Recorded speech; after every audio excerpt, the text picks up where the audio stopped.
कहाणी ग़ैबी राणी। हिकिड़ो हारी हूंदो हो जे पंहिंजी बनीअ में हिंदाणा पोखिया हुआ। हिकु ॾींहुं हारीअ पंहिंजी ज़ाल खे चयो त वञी हिंदाणा पटे अच त खाऊं। हारी जी ज़ाल बनीअ ते वञी हिकु वॾो हिंदाणो ॻोल्हे उनखे जीअं पटण लॻी त हिंदाणे मां आवाज़ु आयो त आस्ते खण आस्ते खण। हारी जी ज़ाल इहो आवाज़ु ॿुधी डिॼी वेई ऐं हिंदाणे खे उते ई छॾे भॼंदी भॼंदी मुड़ुस वटि आई ऐं हिन खे समूरी ॻाल्हि करे ॿुधायईं। हारी ज़ाल खे चयो त चरी थी आई छा? हिंदाणे मां वरी आवाज़ु कीअं ईंदो? मूंखे हली उहो हिंदाणो ॾेखार। ॿई गॾिजी हिंदाणे वटि आया। हारी अञा हिंदाणे खे खणणु लॻो त उन मां आवाज़ु आयो त आस्ते खण आस्ते खण। इहो ॿुधी हारी हैरत में पइजी वियो। नेठि हिंदाणे खे खणी घर अची वॼाऊं त उन मां हिकु सदा मलूक मासूम छोकिरी निकिरी आई। हारीअ उन जी ज़ाल खे औलाद थींदो ई कोन हो। तिन कुदरत जे तरफ़ां मिलियल हिन सुहिणीअ छोकिरीअ खे पंहिंजी धीअ करे सम्झो ऐं खेसि घणे लाॾ कोॾ सां पालणु लॻा। छोकिरी अॼु नंढी सुभाणे वॾी, नेठि अची जवान थी। छोकिरी अहिड़ी सुहिणी हुई जो सॼे मुल्क में संदसि हाक पइजी वई। हारीअ खां वॾा वॾा माण्हू ऐं अमीर उमरा छोकिरीअ जो संग घुरण लॻा, पर हारीअ सभिनी खे जवाबु ॾिनो। नेठि इहा ॻाल्हि बादशाह जे कन ताईं वञी पहुती। बादशाह छोकिरीअ जे हुस्न जो ॿुधी मथसि हण ॾिठे आशिक़ थी पियो ऐं हारीअ ॾांहुं न्यापो मोकिलियाईं त छोकिरीअ जो संग मूंखे ॾे, आउं तोखे अॾे छॾींदसि, न त ज़ोरीअ बि खणाए वेंदसि। हारीअ जॾहिं इहा ॻाल्हि ॿुधी तॾहिं दिलि में ख़्यालु कयईं त बादशाह सां कहिड़ो ज़िद हलंदो। तंहिं करे चवाए मोकिलियईं त हीअ त भाग जी ॻाल्हि आहे, संग ॾियण जे लाइ मां राज़ी आहियां। बादशाह इहो ॿुधी ॾाढो ख़ुशि थियो ऐं वॾे धाम धूम सां शादी करे हारीअ खे इनाम इकराम ॾेई छोकिरीअ खे पंहिंजी महिलात में वठी आयो। बादशाह जी ॿियनि राणियुनि जो अहिड़ी सूरतमंदी निंढी नेठी राणी ॾिठी से त ॾिसण सां ई अंदर में जली वयूं। दिलि में चयूं त बादशाह जो समूरो राज़ हाणे हिन ते थींदो, असांखे त पुछंदो बि कोन। तंहिं लाइ कचीअ में ई कुझु करणु घुरिजे। छो बि ईअं जो बादशाह जी राति ॾींहुं नई ज़ाल सां रीझ रियाण थियण लॻी ऐं अॻिनि राणियुनि जो मोह ॾिसण बि छॾे ॾिनई। थोरे घणे ॾींहं नई राणीअ खे उमेदवारी थी। अॻिनि राणियुनि जो इहा ॻाल्हि ॿुधी सो हेकारी सड़ी वयूं ऐं हिननि खे फिटाइण ऐं जुदा करण जे लाइ पह पचाइण लॻियूं। ॾाढा ताल मकर ऐं टोणा फीणा कयाऊं, पर हुत असर ई न थिए। हिक ॿिए खे चवणु लॻियूं त जंहिंजो पीउ न माउ ऐं बुणई न बुनियाद, ॼाई फुटी हिंदाणे मां, तंहिं ते कंहिंजो जादू कीअं हलंदो। आख़िर इन्हनि सभिनी गॾिजी पाण में सलाह कई ऐं हिकु वॾी भला धोती रन घुरायऊं, जा ज़ाहिर में ज़ाहिदाणी ऐं अंदर में का बिने इबिलीस हुई। उनखे वॾा इनाम इकराम ॾेई ऐं वधीक दम दिलासे में रखी खेसि नई राणीअ जे राज़ वठण जे लाइ रवानो कयऊं।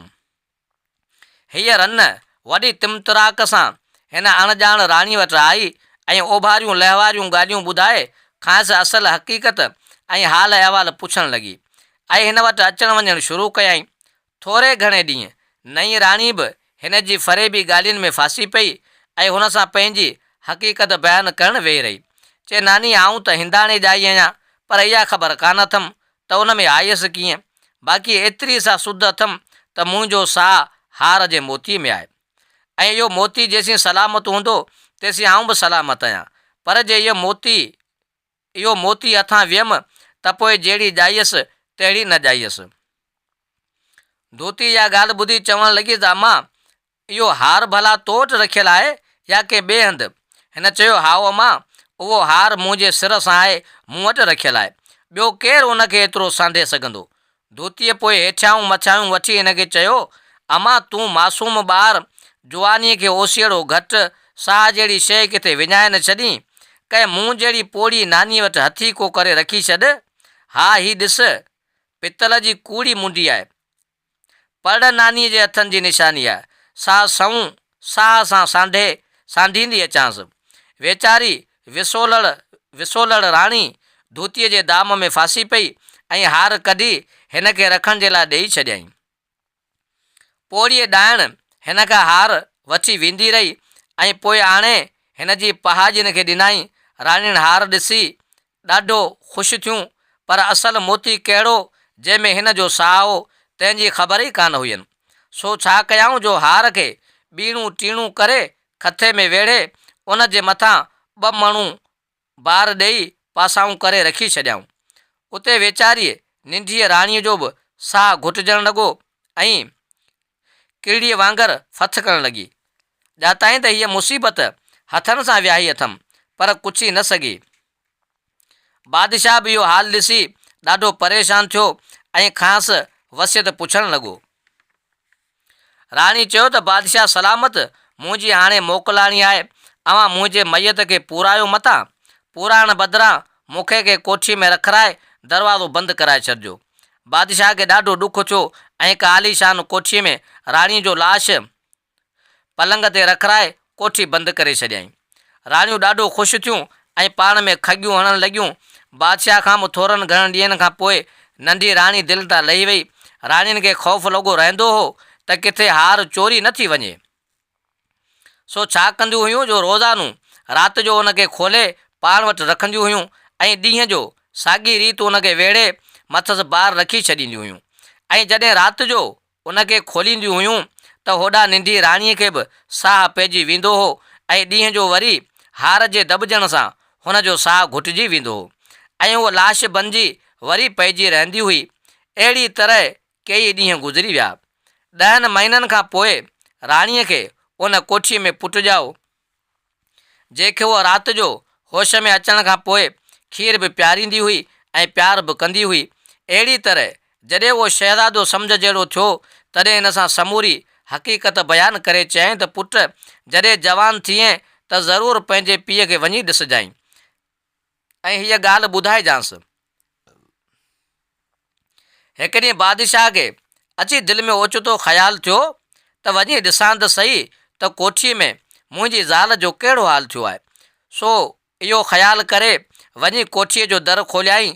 छा ॾिसे त छोकिरो वेठो रांदि करे ऐं संदसि ज़ाल अॻीअ वांगुरु सुती पई आहे। छोकिरे जो दरवाज़ो खुलंदो ऐं बादशाह खे उन मां ईंदो ॾिठो सो छिरिक भरे ऐं अमा अमा कंदो वञी माउ खे चिंबड़ियो।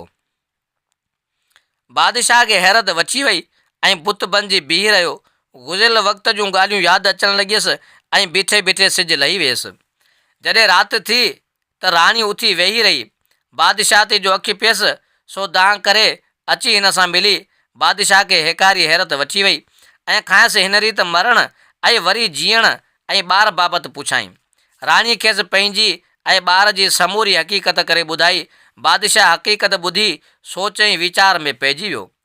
दिलि में वीचारियईं त जेकॾहिं हिननि राणियुनि खे हीअ ख़बर पइजी वेई त पोइ मतां माॻई उन हार ऐं उन मोतीअ खे ज़रा ज़रा करे छॾीनि ऐं हीअ हिते मरी वञे। तंहिं करे हीअ सिट सिटियाईं जो हिकिड़े चालाक पेनू फ़क़ीर खे सॾाए अकेलाई में चयईं त तूं सुभाणे सवेर अची मुंहिंजी महिलात जे दर ते सेन हणी हिकु हार जी घुर कजे ऐं उहो जेसीं न मिलई तेसीं न वञिजांइ ऐं भित बणियो बीठो रहिजे। पोइ जॾहिं हार तोखे मिले तॾहिं उहो मूंखे आणे ॾिज ऐं आउं उन जे एवज़ तोखे मालामाल करे छॾंदुसि। फ़क़ीर खे भला ॿियो छा घुरिजे। सो ॿिए ॾींहं ते सवेर सुबुह जो वञी दरवाज़े ते सेन हणी भित बणिजी बीह रहियो। वक़्तु गुज़री वियो ऐं बादशाह बि दरबार मां महिलात में आयो ऐं उन फ़क़ीर खे महिलात जे दरवाज़े ते बीठल ऐं सदा हणंदे जो ॾिठाई। सो मोह जी पकाई करे राणियुनि खे चयईं त वीचारो फ़क़ीर केॾी महिल खां दर ते बीठो सदाऊं करे, अवां उनखे को न को हिकिड़ो हार खणी ॾियो। राणियुनि घणो ई नटायो, पंहिंजो हार भला सभिनी खे प्यारो, कंहिंजी दिलि तां बि हार न पियो उतरे। सो बादशाह जे चवण ते नेठि सलाह करे खणी उहो हार फ़क़ीर खे ॾिनऊं। फ़क़ीर फेरो खाई हार बादशाह खे ॾेई इनाम वठी रमंदो रहियो ऐं बादशाह उहो हार आणे पंहिंजे पट राणीअ जी ॻिचीअ में पातो त हू अॻे खां अॻरी थी उथी वेही रही। पोइ बादशाह उन राणीअ खे पंहिंजे पुट समेत वठी आणे महिलात में विहारियो।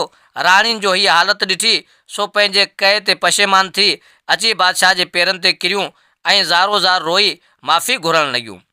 बादशाह खे हिननि जी आज़नि नेज़ारियुनि ते रहम अची वियो ऐं उन्हनि तां फांसीअ जी सज़ा माफ़ करे खेनि तलाक ॾेई ख़ाली हथे मुल्क नेकाली ॾेई छॾियईं ऐं पाण में पुट समेत पोइ ख़ुशि गुज़ारण लॻा।